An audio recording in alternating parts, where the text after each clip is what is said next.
Okay, good afternoon, everyone. And it's a little hard to follow that emotional video, but I'm Stan Smart, S-T-A-N-S-M-A-R-T. I'm the father of Kristin, and so I'll read you the impact letter that I put together here. Dear Judge O'Keefe, what was the impact of losing our daughter, Kristin, to the Smart family? It negatively impacted each family member's outlook on life, along with countless friends and supporters of justice for Kristin. This is a parent's worst nightmare, the disappearance and death of their child. My wife and I were suddenly missing one of our children, our oldest child. We shared her hopes, her dreams, her aspirations as she became a beautiful young adult, and now she would never be able to have a full life and achieve these things. She would not be graduating from college, going to a new job, getting married, having children, and leading a normal full life. As a parent, you fall into a pit of despair, and you long to see her smile again. You become a risk taker. Since you are missing the child and that part of love for your family, you are willing to travel anywhere and to meet with anyone that thinks they have information regarding the whereabouts of your child. Your wife is distraught to the point of quitting her teaching position, and I needed to bury myself into further school administrative work to occupy my mind and continue with some semblance of normal life. Reflecting back on some 27 years now, initially my wife's focus and mine were to find Kristin alive. Within weeks, we learned from the Cal Poly police that she had been at an off-campus party and possibly killed by the last person she was seen with, Paul Flores. We worked at keeping our younger children, Matt and Lindsay, sheltered from this horrific crime or event. They have been scarred emotionally at the loss of their older sister. Matt became very defensive and slept at night with a baseball bat under his bed. Lindsay became less social and would not attend age group gatherings without having one or more friends accompanying her.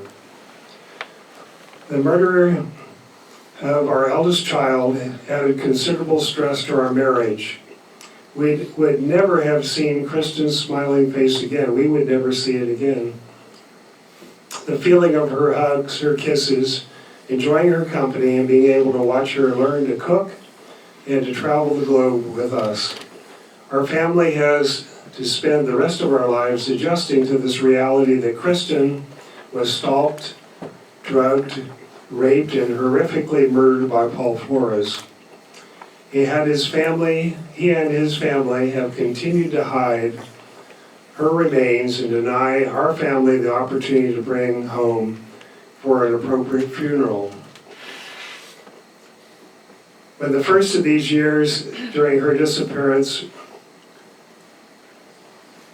his former criminal defense attorney tried to plea bargain down her death twice with previous San Luis Obispo district attorneys.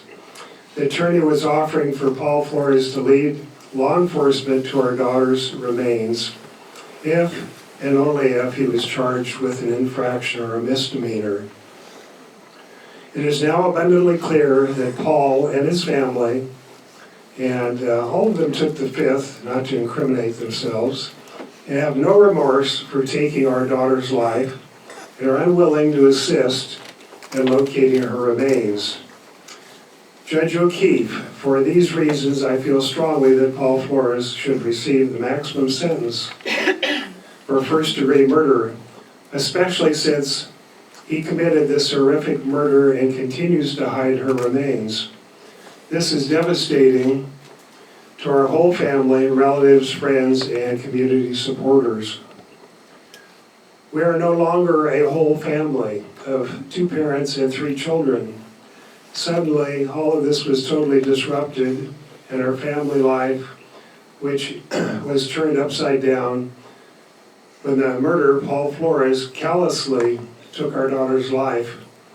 Prior to Kristin's disappearance, we were anticipating moving from Stockton to Napa, where I accepted a new principalship at Village High School.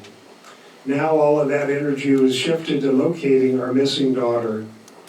My wife stayed in Stockton to respond to phone calls, and I spent the summer months in San Luis Obispo looking for my daughter's body.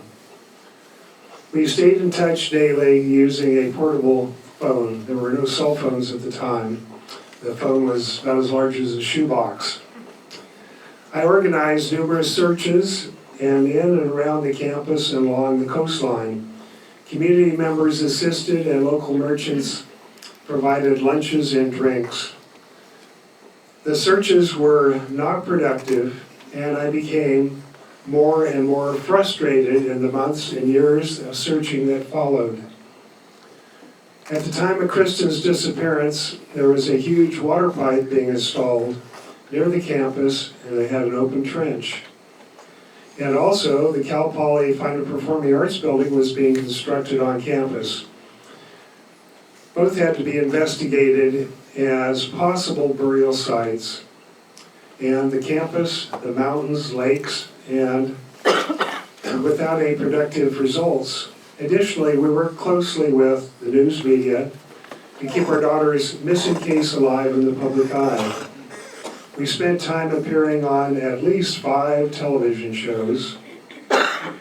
Lastly, we started using billboard signs along Highway 101 to get public attention, and our Arroyo Grande civil attorney placed a billboard in front of his office, indicating a reward leading to the arrest and conviction of our daughter's killer.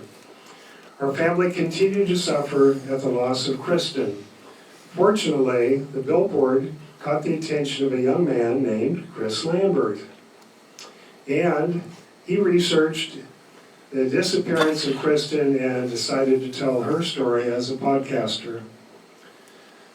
The court evidence has shown that after our daughter's murder, Paul Flores proceeded to prey on numerous intoxicated women he met at bars by drugging them and repeatedly raping them and videotaping them, the heinous acts with the label practice.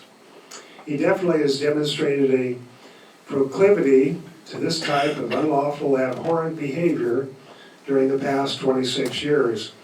We have seen no remorse, sadness, or grief or emotion from him or his family members during this time. After attending 3 months of pretrial and another 3 months of criminal trial, it has become evident that he and they do not see his behavior towards women or our daughter's demise as repugnant or significant. Again, I respectfully request that Paul Flores receive the maximum sentence for first-degree murder, hopefully 25 years to life without parole. Thank you. Thank you, sir.